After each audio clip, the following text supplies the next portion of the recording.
Snakey, I'm Melon. Melon! Who are you talking to? Oh, hi guys. I'm Grace and this is Melon. Snakey, stinky breath. Stinky breath. Hey, that's offensive. Stink. Guys, I'll be right back. In the meantime, please like and subscribe. Hey y'all, I'm back. And this charming boy here is Melon. When I was 5, my grandmother got Melon as a pet. He has been my closest companion ever since. But I was 11 when we lost Grandma forever, so Melon is now my pet. We live with my mom, who raised me all alone. She is an incredible fashion designer and works extremely hard. Nifty tie, Snakey. But she never has time to go out and enjoy a social life. Social life, Snakey, no nifty ties. Don't be selfish. Melon. Just then, I heard a sound outside my window. It was Leo, the school bully, and his cronies picking on Conte. Conte and his parents had moved in about a week ago across the street from me. He was in 5th grade as well, but Conte was smaller than the other boys in our class. He wore glasses and had a lot of acne, which made him the perfect target for bullies. You're like a science experiment gone wrong with those pimples, buddy. I'm just getting ready for Halloween. Need to begin early with the spooky costumes, you know? Suddenly, Leo and his gang pushed Conte and dragged him away. We have to do something. Let's go, Snakey. Melon and I stealthily trailed the boys to an abandoned house 2 blocks away.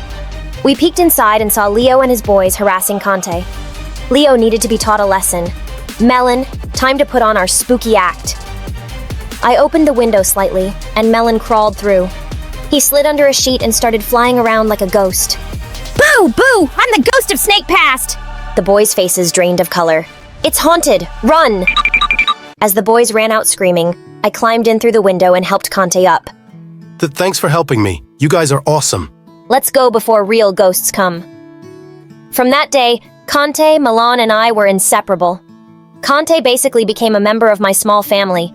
We played video games, had all-night movie marathons, and he even taught me how to play basketball. Heck, when we were 14, we even opened an animal shelter. Interesting people. Are you saying I'm boring? He's just saying you're as interesting as watching paint dry. Life was wonderful the summer before high school. Mom, Melon, and I even went to Paris for Mom's first international fashion tour. It was incredible. I assisted Mom in dressing her models and even offered her a few design tips. Because we were super busy, I didn't have time to check in with Conte, but I bought him a few souvenirs to make up for it. After all, he was my best friend, and he'd understand, right? But then something weird happened. When we came back from Paris, Conte suddenly disappeared. He stopped talking to me and even stopped replying to my messages. I was super worried. So on the first day of high school, I ran over to his house, worried crazy. When the door opened, I almost passed out. Conte looked amazing and cool. No glasses, no acne. He looked like a teen model. But before I could even ask him what was up, he frowned. I think I'll walk to school by myself today. Then he closed the door and walked away. I was beyond shocked. Was he kidding? He had to be, right? Wrong, because at school things got even weirder. Conte avoided me like the plague. Every time he saw me, he dodged and ran away. Finally, I cornered him in the hallway. What's with the dodgeball moves? Did I do something? Look, I gotta go. Distracted, I bumped into Leo and his gang. Aw, is little loser sad because Conte no longer wants to be seen with her? Better a loser than a clown? What trick are you going to do today? How to use your mouth to talk instead of your butt. Leo's face turned red. He leaned towards me menacingly. Luckily, a teacher passed by and he and his gang rushed away. That evening, I was very bummed out. After school, I saw Conte hanging out with some guys who spent more time in detention than they did in their classrooms.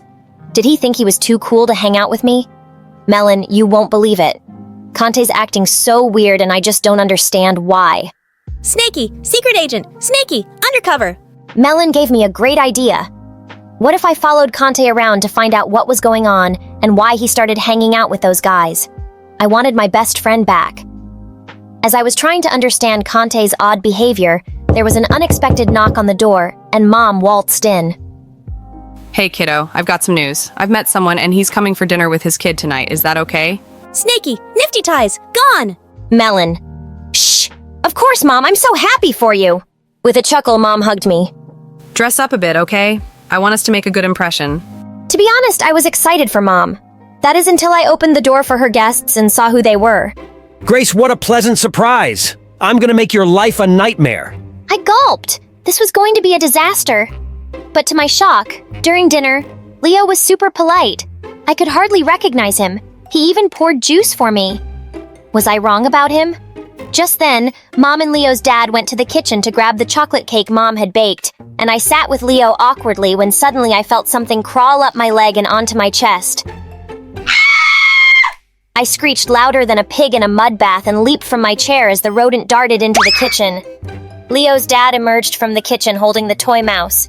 Grace, Claire, I'm so sorry about this. Boys will be boys. No harm done. And jerks will be jerks!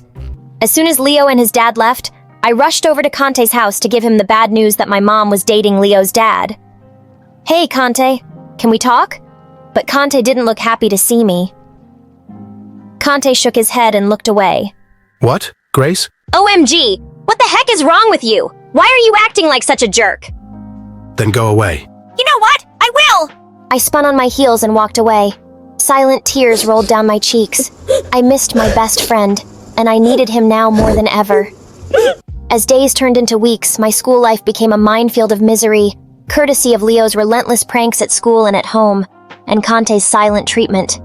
Melon was my only friend, but even he was worried about me. Tell Mom! Tell Mom! What? Was I supposed to tell her? That her boyfriend's son's heart was as dark as a moonless night? But just when I thought my life was over, something amazing happened. I got an opportunity to win a scholarship to college. I was thrilled. If I could get it, I wouldn't have to worry about my fees. All I had to do was write an essay about the career path I wanted to choose and why I deserved the scholarship. I was so excited. I spent the next month working tirelessly on my essay. And when I finally finished, I was super proud of myself. On the day of the deadline, I rushed to the principal's office clutching my laptop with my cherished essay, when out of nowhere, a torrent of dirty mop water careened toward me. It was like everything was happening in slow-mo. My laptop fell on the floor and broke in two. Before I could get it, someone standing close by jumped on it, smashed. OMG, stop! Stop! I didn't save it on the cloud. This can't be happening, my essay. But it did happen. I sat in a pool of dirty, stinky water with bits of laptop around me. My precious essay gone forever. And then I heard it. The most terrible sound on the planet. Leo laughing. Suddenly, my vision blurred with anger, and before I knew it, I was on top of him, clawing at his hair like a wild animal. It took the combined strength of 3 teachers to wrestle me away. You ruined my chances of getting that scholarship, Leo. I hate you. I ran out with tears in my eyes. At home, I locked myself in my room and cried. That night, I got a call from Conte, but I refused to answer. Shortly after, he sent me a text saying that he saw what happened at school, and he was really sorry. He called repeatedly, and eventually I switched off my phone and cried myself to sleep. Over the next few days, I couldn't eat, and I spent most of my time in and out of sleep. Darling, if something is troubling you, you can always talk to me, okay? I'm here for you. Snaky, tell her!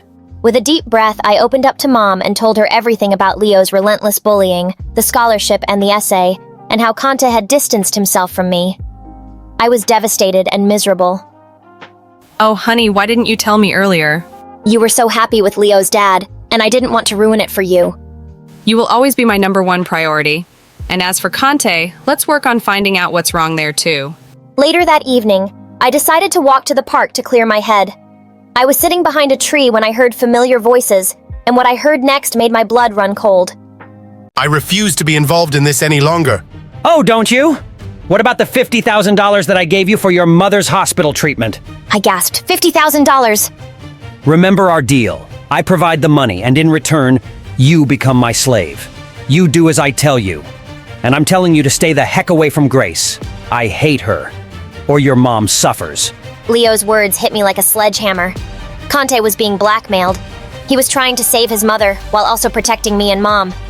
That night, I decided to take things into my own hands and decided to visit Conte.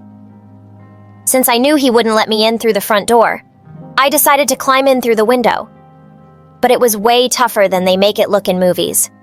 As soon as I leaped onto the roof, a tile dislodged and slid down the roof, and I was clutching the gutter for dear life.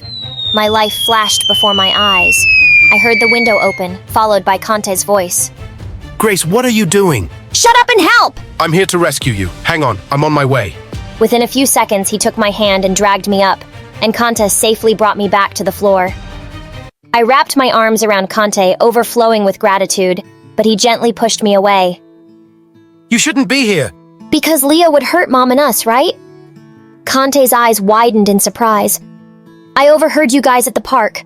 Come on, let's go to your room before Leo catches us. Finally, Conte told me about his mother's illness and his father losing his job while we were away. I felt so guilty. I'm so sorry, Conta. I should have been there for you. No, it's fine. But I don't have any money for Leo, and if I ever cross him, all the things I did for him will come back to haunt me. A mischievous grin crept across my face as I rubbed my hands together. Leave it to Melon and me. The next evening, I told Mom to invite Leo and his dad over for dinner because we had settled things between us. When they arrived, I was still connecting the camera that I had secured in Melon's tie to my laptop when I finally emerged. I spied Leo's father slipping into my mother's office. I tiptoed to the office and peeked inside with Melon perched on my head, and what I heard sent shivers down my spine. Yes, I'm bringing her designs tonight and my gambling debt will be squared off, right? I was shocked. Mom had spent months making designs to pitch to Prada. This was a huge deal for her. Her entire career depended on it. Melon and I scurried back to my room. It wasn't the footage I hoped to get. It was 10 times better. I quickly sent a copy to Conte before heading to the dining room to greet our guests. Leo and I pretended to like each other and had a polite conversation. After the meal, I turned to everyone. I've decided to apply to a few colleges, and they wanted me to do a short video of myself. I'd love to get your opinions. As the tape played in the living room, Leo's father looked like he'd seen a ghost. Mom, on the other hand, was furious. How dare you! Come into my house and try to steal my designs! I worked so hard! Get out! But I wasn't going to let Leo and his father leave just like that. Not so fast. I won't share this on social media if Leo leaves Conte alone. I know about the 50,000 and all the things you've made Conte do. You? What? Blackmailing our Conte pal? You have 3 days to pack your bags and move out of town or I'm calling the cops. Leo and his father practically ran out crying. Snaky, trash gone! Trash gone! While I was happy that I got justice for Conte, I felt super bad that Leo's dad had broken Mom's heart. I'm so sorry, Mom. I know you liked him a lot. Don't worry, kiddo, you just saved my business. I rushed over to Conte to tell him the great news. Thank you, Grace, for having my back even though I was a jerk to you. That's okay. Relationships aren't always sunshine. They need a little rain to grow. Slowly, Conte's mother recovered, and my mom hired Conte's father as her personal assistant. After Conte and I finally graduated high school, we got into the same college, excited about whatever life had in store for us, confident that our enduring friendship would weather any storm that came our way. Hi, my name is Serafina. Before we jump into today's story, please like and subscribe to Celica Avatar. My first memory of Mom is her voice singing lullabies to me every night. It was the most beautiful sound in the world. Mainly because the moment she stopped, I'd start screaming again. By the time I was 16 months old, I could hum every lullaby perfectly. My dad, a piano genius, taught me beautiful notes and how to put them together, and I was totally obsessed with it. On Dad's 30th birthday, there was a grand celebration at our mansion. Right after everyone started toasting, I climbed up on a table and began singing the birthday song. Suddenly, the whole room went silent, ready to take in my first performance. Happy birthday to you. Happy birthday to you. When I finished, I realized my voice could make a grown man cry. Oh my god, that's exactly the voice of an angel. I always had a feeling Serafina was gifted. I'm so proud of you, darling. Right after that, my parents hired the best musicians in the city to coach me in vocals and music theory. At every party my parents and their friends hosted, they'd invite me to perform, and they even paid me for it. My life was perfect. Until one day, everything changed. When I was in the 2nd grade, my dad had just returned from meeting with some partners overseas. I froze when I saw a little girl with sad eyes, holding a stuffed bunny, step out of the car too. She was trying to hide behind Dad, but he gently pushed her forward. This is Annabelle, Serafina. She's your sister, and she'll be living with our family now. Will you take care of her? I looked into her scared, dark eyes and immediately took her hand. Always!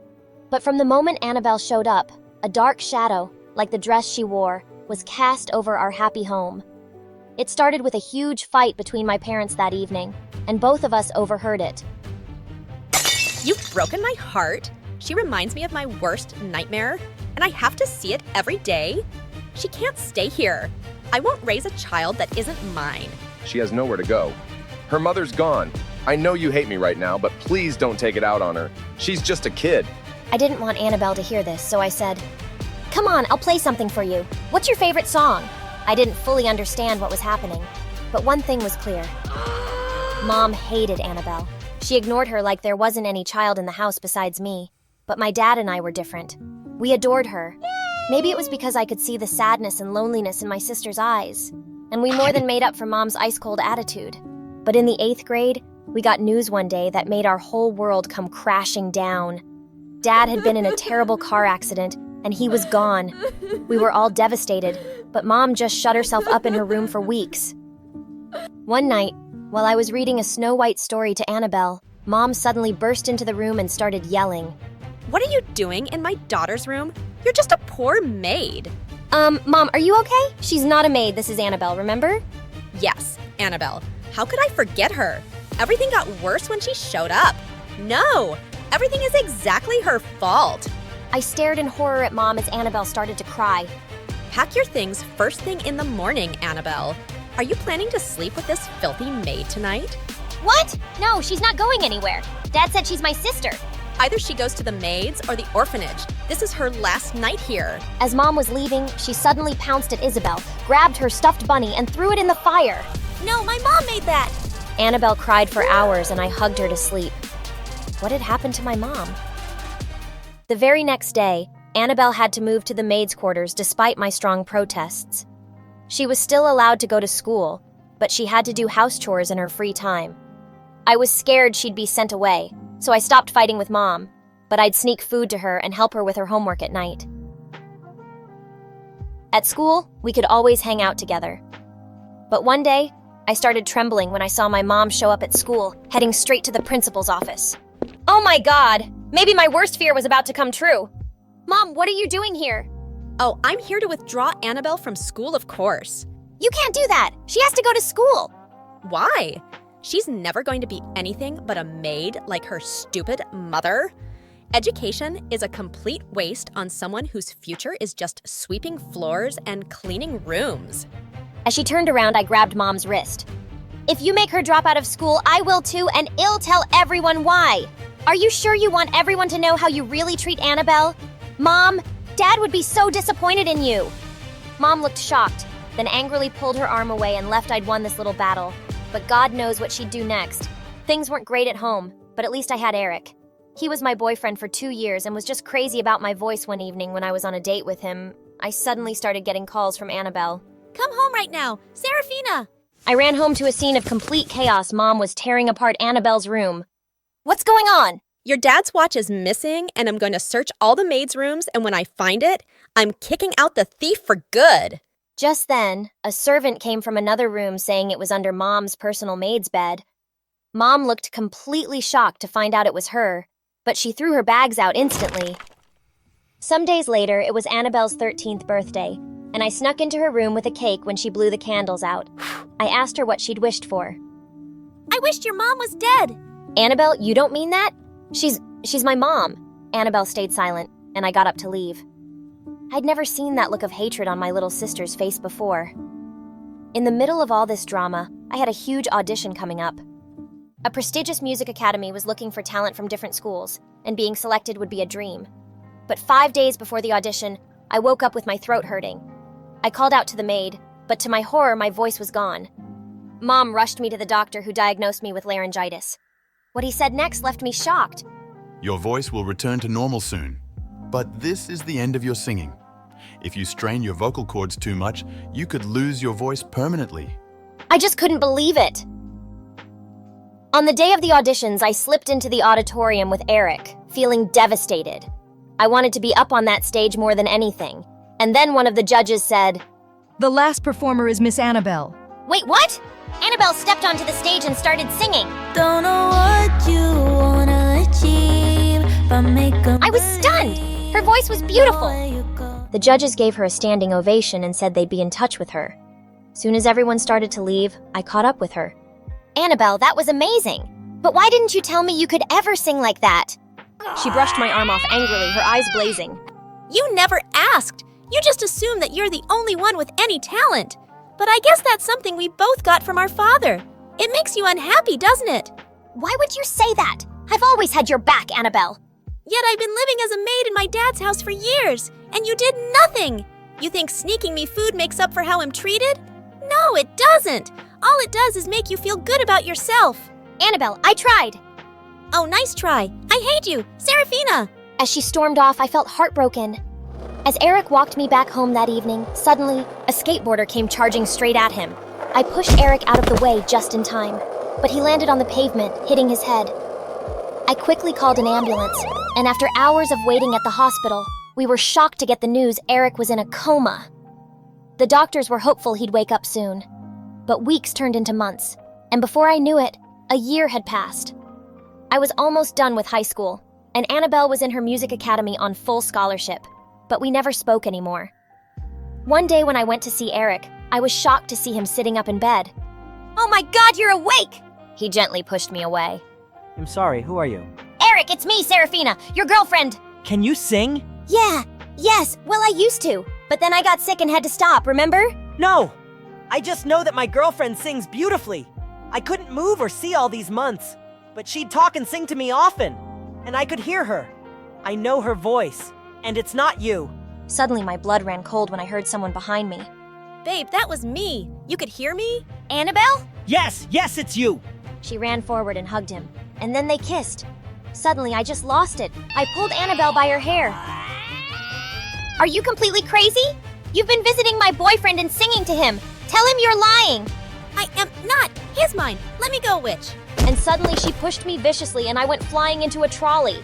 I attacked her and we went crashing straight into the machines. And the next thing we knew, we were both thrown out of the hospital. I turned furiously to Annabelle. We're done for good. You become a hateful monster. I don't even know who you are anymore. But you're definitely not my sister. Finally! And with that, she left. I went on a very long walk to clear my head. And by the time I got home, Annabelle was gone. The next morning, Mom discovered a lot of things were gone too, including Dad's watch. Heck! I'm going to report her to the police. I'm going to. Mom, just stop it. She's gone. That's what you wanted since you first saw her, right? And so what if she took Dad's stuff? It's hers too. Let it freaking go. A year later, I went off to university to study music. If I couldn't sing anymore, I could still play in my final year. I was leaving the campus one day when I stepped on a newspaper. It had Eric and Annabelle's face on the front page with the headline "Billionaire to tie knot in 2 weeks." Well, good for them. But just a few days later, I walked into a coffee shop. And to my shock, I saw Eric there. And he was kissing a blonde girl. That definitely wasn't Annabelle. I just walked away. It wasn't my problem. But I couldn't stop thinking about it. And when her wedding day arrived, I just could not do anything. Even if she hated me. She was my freaking little sister. And that's how I found myself bursting into the church and running like crazy down the aisle. Hold it! This wedding can't happen! As Annabelle turned to look at me in horror, I ran straight at her and hugged her. I held onto her tight as she squirmed and shrieked. Oh my God, you psycho! Get off me! I love you, Annabelle. I'm not going anywhere till you listen to me. As Eric looked super mad and everyone stared at us, she dragged me off to a small room. What do you think you're doing, Serafina? Annabelle, you can't marry Eric. He's a cheater. I saw him kissing a girl the other day. I swear I'm not lying. Think I don't know about that? Well, I do, and it doesn't matter. I stole your man, and hell take care of me. At least I got rid of you and your psycho mom, so just buzz off. Annabelle, listen to me. You're just angry right now. I'm so sorry about everything. Mom was unbelievably cruel to you, and I should have fought harder. You deserved so much better, and you still do. Don't marry this jerk, please. Why do you care? Because you're my little sister and I miss you so much. I had 2 things that I loved the most. My voice and you. I lost my voice for good. And I don't want to lose you too. Please forgive me and come with me. Oh, Serafina, I'm so sorry for all the horrible things I did to you. I thought I wanted to marry Eric too, tease you. But I now realize that everything I've been doing in my life was to not end up alone. I just wanted to belong to someone. You belong to me. You're my family. I made a promise to Dad to take care of you. And I will, always. And with that, we hugged each other and walked back to our home. Family always comes first. Hi, I'm Tina from Poland. Please like and subscribe. I was born into a super rich home. My dad owned the largest store in the country. And my 2 brothers were billionaires as well. My long brown hair and my blue eyes caught the attention of everyone whenever I went out with my dad. Wow, your daughter is so beautiful. People would shower me with all sorts of gifts. I loved it a lot. I mean, who wouldn't? I would always want to go out with Dad. But he wouldn't let me, and he had his reasons. I was the only girl in the family. My mom left when I was a baby. When she left, Dad said I became really sick. I was taken to the best hospital in the country. They did all they could, but I didn't get any better. I spent a year in the hospital, and eventually I got better. I'm so glad you're fine now, sweetheart. Since then, my dad and brothers walked on eggshells around me, and they spoiled me silly. They bought me the most expensive gifts. My dad even got me the most expensive necklace in the world. I love them, but sometimes they do too much. The only person who treated me like a normal kid was Jerry, our next-door neighbor. Jerry and I were inseparable growing up, and we had the best time together. When people made fun of my long brown hair, Jerry always defended me. We would play silly pranks on my brothers and laugh as the pranks played out. That all changed when Jerry's parents decided to move to another country. Jerry's mom got a sweet fashion deal in Paris, and they had to move. I was devastated. I wanted to sneak Jerry into my room so that we could start living together. But my brothers found out, Jerry left, and I was all alone. It took me a while to make friends in high school, even though I was the prettiest girl in school. I had gotten so used to Jerry that I couldn't just flow with any other person. One day I was on YouTube watching Luna videos. When I stumbled upon a channel, it was Jerry's. He'd gotten so big and handsome. He was a popular chef in Paris with over 10 million subscribers. I stayed up all night watching his videos. I wanted to drop a comment, but I didn't know what to type. I was scared that he wouldn't remember me anymore. Meanwhile, I'd gotten into a nationwide beauty pageant, and I was one of the favorites to win. That was all my dad talked about. You need to win the pageant, sweetie. Whatever it takes. I would always feel the pressure choking me when I went to school. Diane, the only person I was able to bond with at school, noticed and tried to take the pressure off. Let's go to your favorite restaurant. I'm sure you'll feel better after. We went to the restaurant and she got me my favorite meal. I smiled as the waiter placed the food on the table. And just as I munched on the delicious meal, the cutest guy walked in. Every lady in the restaurant stared and was in awe as he sat by the window. He looked at me and with a gorgeous smile he winked. My face turned red and my heart raced as he winked. I quickly looked away and focused on my meal. Just as we were about to leave the restaurant, I slipped and I was sure that I would fall. But the cute guy caught me. You should watch where you're going. I should be the one falling, not you. Why would you fall? I would fall for you, of course.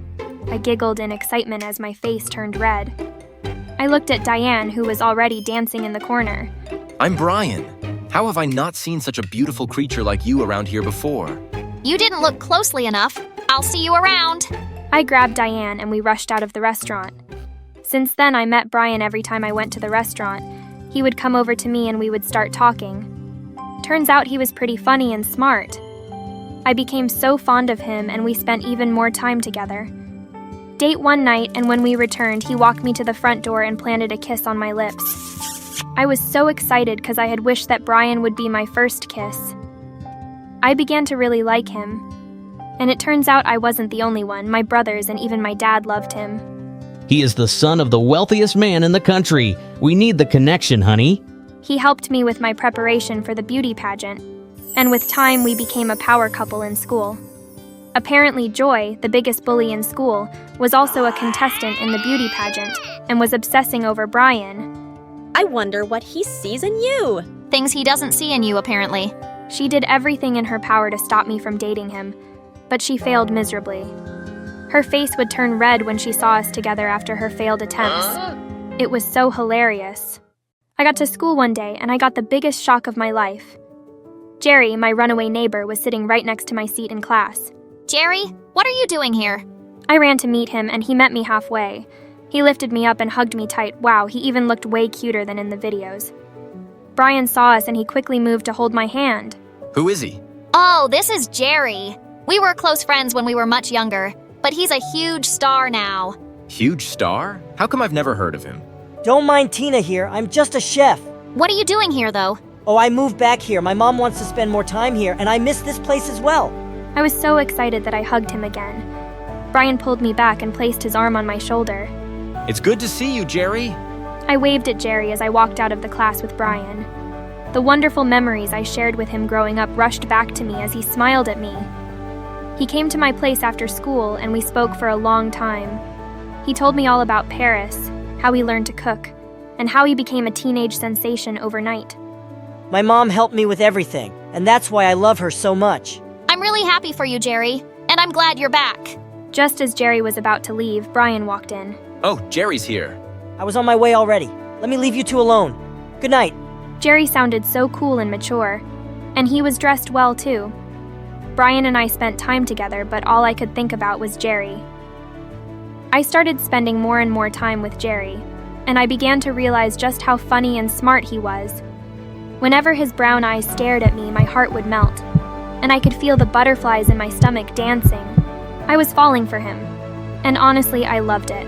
Brian, on the other hand, had been buying me nice gifts since Jerry came back. He even got me a very expensive car, which I really loved. One time I was walking with Diane, and all of a sudden I tripped, and as I was about to fall, Jerry, out of nowhere, caught me. He held me in his arms for a while, and I just stared into his gorgeous eyes.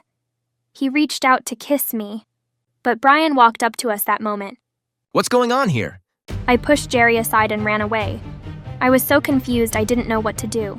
The day of the beauty pageant grew closer and I began to panic. Don't be a baby. We've practiced and I've helped you a lot. I'm sure you'll be fine. He sounded so much like a jerk, but he was right. We had practiced so much and I could feel the confidence building inside of me that all crumbled when Joy the witch accused me of stealing. She would never do that. Yes, she did, and I have the proof. She stole my expensive necklace and hid it in her locker. I saw her when she did it. You're such a liar. Why would I steal your cheap necklace? Why don't we find out if I'm a liar or not? Then, open your locker. To my biggest surprise, the necklace was placed on one of the books in my locker. How did it get there? My jaw dropped as the principal picked up the necklace. Everyone looked at me weird, including Brian. My dad and brothers were certain that when I was called into the principal's office that I couldn't steal. They had bought even more expensive necklaces for me. So why would I steal one? You are hereby disqualified from the beauty pageant, and you must serve detention for a week. I ran out of the principal's office crying. I couldn't believe it. Everyone would think I'm a thief and they wouldn't believe me anymore. Jerry walked out of the shadows and he came over to me. Hey, I heard what happened. Are you okay? Leave me alone. Jerry, I know you think I'm a thief as well. I could never think of you like that. And I know very well you are not a thief. I'm glad you believe me because no one else in the school does, including Brian. I don't know what to do. I started crying, and that was when Jerry moved closer to me and hugged me tightly. Just ignore them. We'll figure something out. Trust me. My first day in detention sucked. People looked at me differently, including the teachers. Jerry then came and made everything easier. We spent time together in detention and we got even closer. He stayed with me all the way through, and he also walked me home just to make sure I was safe. The beauty pageant was days away, and the entire country was buzzing because of it. Joy was the clear candidate to win, but there were talks about McKeely winning as well. She was my favorite. She was so pretty and kind. She had the cutest blue eyes I have ever seen. Jerry made sure I continued with my practice, even though I didn't want to. You can still be called back in for the pageant, so you need to be ready. On my way back from detention one day, I felt really sick. My knees became weak and I was dizzy. I fell to the ground and was rushed to the hospital. When my dad got to the hospital, he demanded that I'd be transferred to the same hospital I was admitted to when I was much younger. I was in a coma for 2 weeks. Everyone was worried sick. Brian, who had disappeared since Joy accused me of stealing, came back and stayed by my side. Jerry was there too, and they both argued from time to time about who deserved me more. How could you abandon her when she needed you the most? You don't deserve her. And who are you to decide that? She's my girlfriend, and there is nothing you can do about that. The doctors ran some tests, and they found out I had a rare kidney disease and I needed a kidney transplant. Dad couldn't be the donor because he had the same disease. My brothers were on a very important business trip, and they weren't even told that I was in the hospital. Diane gave excuses and Brian ran away again. Time was running out and I needed a donor quickly. I'll be the donor. Jerry stepped up and he donated one of his kidneys. The surgery was successful, and weeks later I was discharged from the hospital. I got back home and continued the preparation for the beauty pageant with Jerry. Some days before the pageant, the school found out that Joy planted the necklace in my locker just to get me kicked out of the pageant. She confessed after she was caught trying to pull the same trick on Michaela. She was suspended, and I was called back in for the pageant, just like Jerry had predicted. I became so nervous when I got the news. Sweat poured out of me, and I felt a tightness in my chest. Jerry noticed and held my hand gently. You'll be fine, Tina. This is what you trained for, and I am so proud of you. He smiled at me, and I hugged him tightly. What would I do without you? The day came, and I was well prepared for it. I wore my finest gown. Dad had just gotten it for me, and it looked absolutely gorgeous. My brothers hired the best stylist in the country, and she did a wonderful job. They all sat in the front row, and they applauded when I stepped on stage. I nailed the many questions I was asked and felt my confidence building as the show went on. After what seems like an eternity, it was time to decide the winner. We all held hands and hoped for the best. Michaela got second place with a standing ovation, and my name was announced as the winner of the pageant. I was so happy, tears rolled down my cheeks. But out of nowhere, Brian came on stage and held my hand. I yanked his hand off and walked down to where Jerry stood. Brian ran to meet me, and he grabbed me violently. Jerry intervened and punched him right in the face. Leave her alone! You don't deserve her! Brian ran off crying like a baby while Jerry held my hand gently and smiled at me. My heart melted and my face turned red. You look really beautiful. Just kiss me already. He leaned in and gave me the warmest kiss ever. I held on to him as everyone cheered us on. It was the best night ever.